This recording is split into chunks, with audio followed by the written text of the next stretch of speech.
warrant of arrest. Hindi siya dapat dinala doon. Dapat sa korte natin dininig ang kaso. Hindi dapat yung ginawa na yon. Mga totoong Pilipino, tumayo kayo! Tumayo kayo! Lumaban kayo! Tumayo kayo! Ngunit, nang dahil sa ganitong pangyayari, lumitaw ang Filipino Guerrilla Forces na para ipagtanggol ang Pilipino. Pilipinas,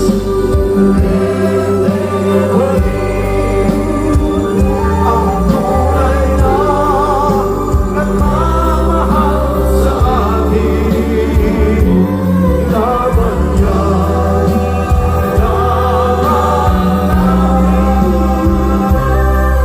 Pilipinas, Duterte. Minsan pa, saan tayo? Pilipinas,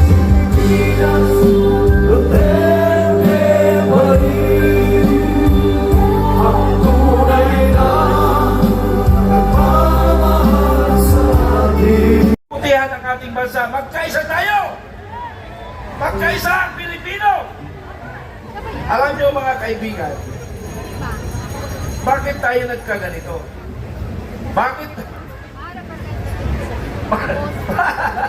Bakit tayo nagkaganito?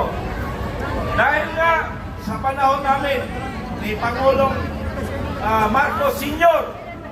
bumalik ngayon na mas malala. Sa totoo lang, ako ay tagapagtanggol ng Marcos Sr. Pero ngayon, ako, isang Pilipino na lumalaban sa administrasyon ngayon para sa kalaman ng lahat. Ako ay tumulong sa campaign na para lang makabawi ang Marcos. Ngunit, ginago ang sambayan ng Pilipino. Alam nyo ba yan? Alam nyo ba? Nang dahil ni Marcos Pangat Jr.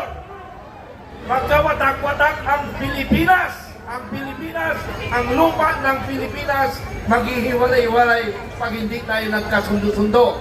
Dapat, sa totoo lang mga kaibigan, ang Mindanao, yung sinasabi ko noon at sinasabi ko ngayon, ayaw ko na ang Mindanao ay may walay sa Pilipinas. Ako po ay taga-Upi, Maguindanao. Lumaki dito sa Luzon. Ngunit, nang dahil sa ganitong pangyayari, lumitaw ang Filipino Guerrilla Forces na para ipagtanggol ang Pilipino.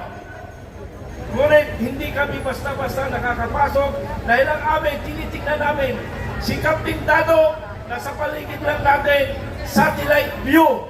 Ano ba? Alam niyo ba ba yung satellite view?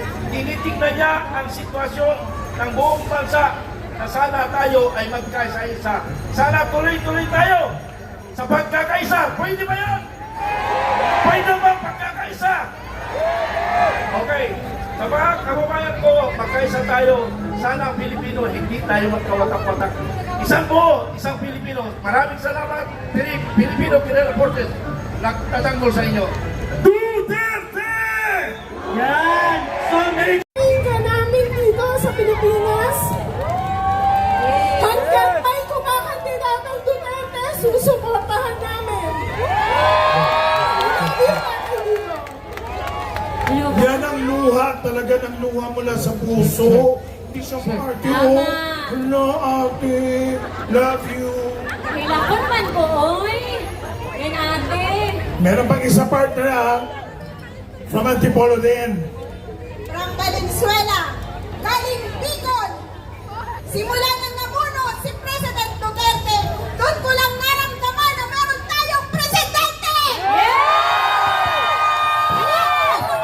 Presidente natin at sinusuportahan ko ang lahat ng kanyang mga proyekto.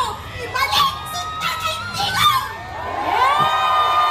Duterte! Duterte! Duterte! Isa sa mga kasamahan natin sa industriya ng talaga? musika at komedya, Arnel Chica. Sige na.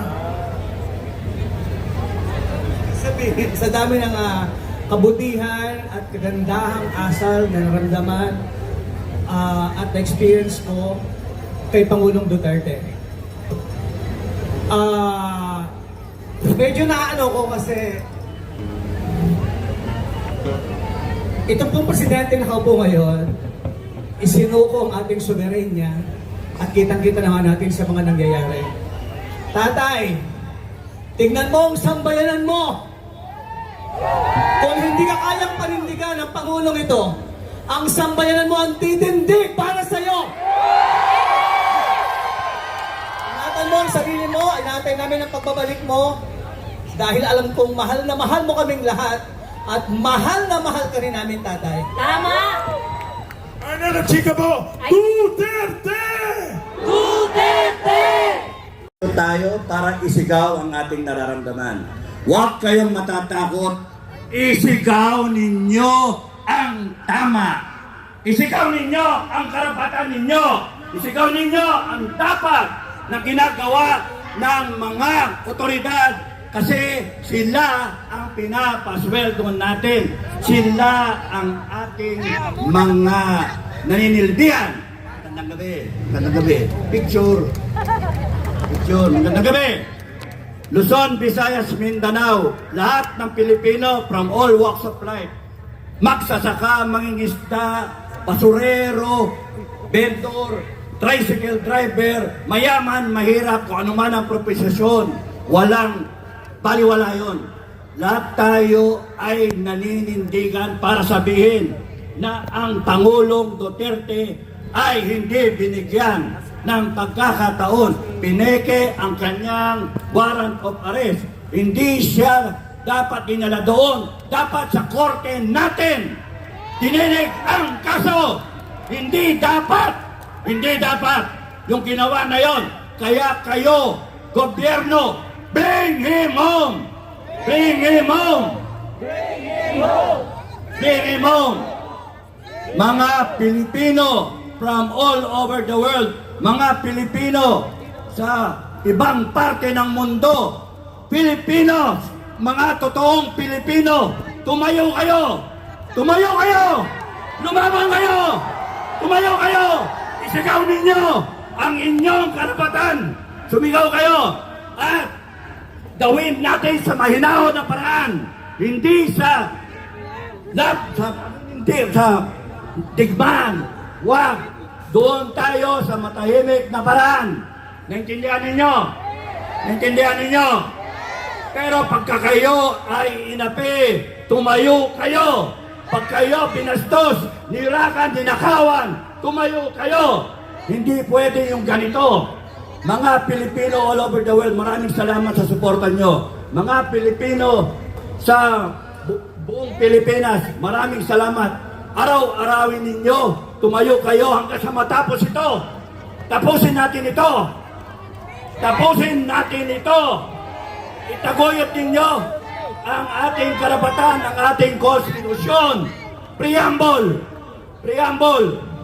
at mga citizens of the world, citizens of this planet, all freedom-loving people on earth, sumigaw din kayo para sa amin. Maraming salamat sa inyo. Paglaban nyo kami. Maraming salamat. Magandang gabi. On behalf of FGF, Filipino Guerrilla Forces, kami ay sumusuporta sa lahat. Thank you. Maraming salamat, Captain Dado Enrique.